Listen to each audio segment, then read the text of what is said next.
ពុកម៉ែបងប្អូនទាំងអស់គ្នាបងនេះមកជុំនឹងខ្ញុំទៀតអីថ្ងៃនេះបានមកហូបមេគ្រឿងតិចបងបងឲ្យគាត់ឃើញបន្លែក៏ដឹងតែមកហូបអីដែរមែនទេតោះទៅតាមដានមើលទាំងអស់គ្នា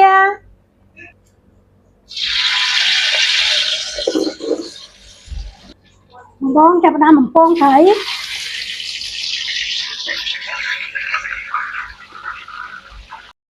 មកបងយើងដាក់ត្រីបំពងទុកម្ដុំទៅឥឡូវយើងយកពេលមកហាន់បន្លែឥឡូវខ្ញុំចិតសបកការ៉ុតសិន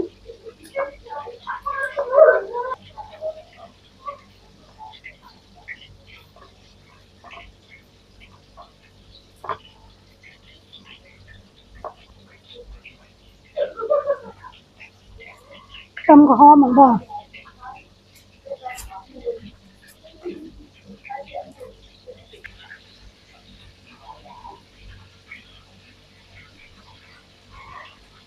បងថ្ងៃនេះខ្ញុំធ្វើ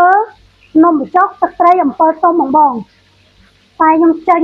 ពីធ្វើការយកទៅបងអើយជីទៀមគ្រប់មុខទេមានតែជីពីរមុខគាត់ហើយកំពុងសោមភ្លៀងរហូតបងអើយមិនឲ្យខ្លួនទៅទឹកជោគ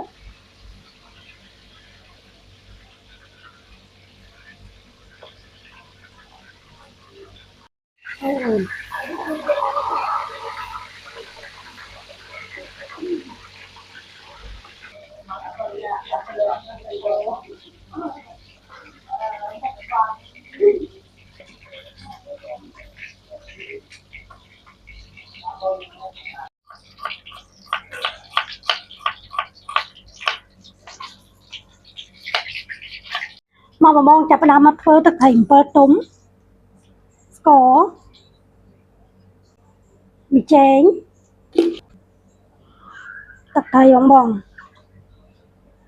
3ស្ពាមកបងហើយចាក់ខ្ទឹមសខ្ទឹមក្រហមហើយនឹងម្ទេសចូលហ្មង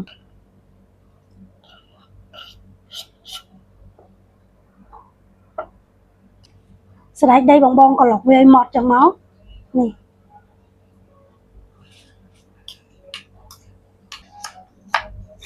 បងចាប់ផ្ដើមមកផ្សំបន្លែ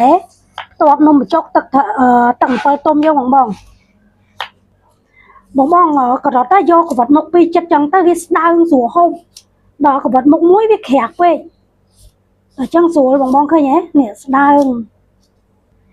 បងអើយត្រីបំពងហើយនេះបងមើលនេះអើយឡើងស្រួយហ្មងណាមកបងត្រីបំពងទឹកត្រីអំពិលទុំខ្ញុំហើយឯនេះបងទឹកត្រីអំពិលទុំខ្ញុំរៀងផ្លែដោយសារអីខ្ញុំយកស្រាច់ដីទៅក្លុកវាឲ្យម៉ត់ដើម្បីឲ្យវាមានរសជាតិកាន់តែឆ្ងាញ់ហើយឈ្ងុយបងតោះតើមើលខ្ញុំភ្លក់ទាំងអស់គ្នាតែរសជាតិទឹកត្រីអំពិលទុំខ្ញុំរសជាតិបែបណាបង